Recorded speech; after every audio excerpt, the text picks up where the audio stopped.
កំរល់កវល់ពេញអរានឹងស្រស់កនិកាស្ទើរជួតម្ដងម្ដង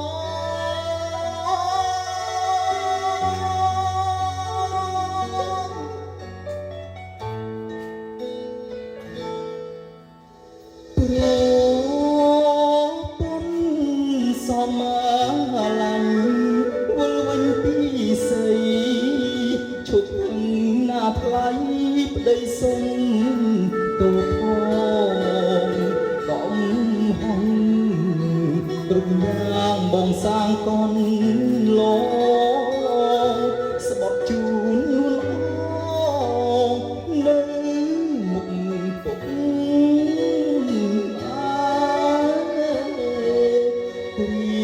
មុនដីខចំពុំប្រពន្ធអូនក្រមទីរុនជាច្រើនឆ្នាំមកពេលនេះភ្ញាក់ខ្លួនអូនឆ្ងាយលែងក្បែរចង់ជួបម្ចាស់ស្នេហ៍ប៉ះពើកំអូ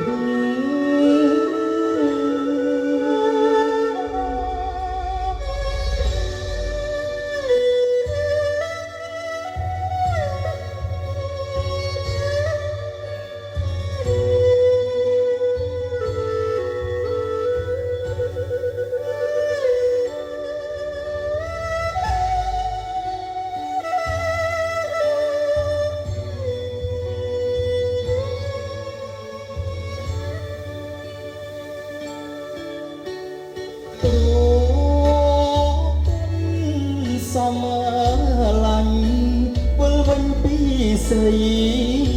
ឈប់ណាថ្លៃប្តីសុំទូកំហងរំយ៉ាងបងសាងកនឡងស្បត់ជូននួនអងនៅមុខពុក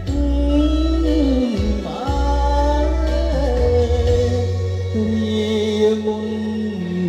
ដីខចំពោះប្រពន្ធអូនព្រមទីរុនជាច្រើនឆ្នាំមកពេលនេះបញ្ញាក់ខ្លួនអូនឆ្ងាយលែងក្បែរចង់ជួបចាស់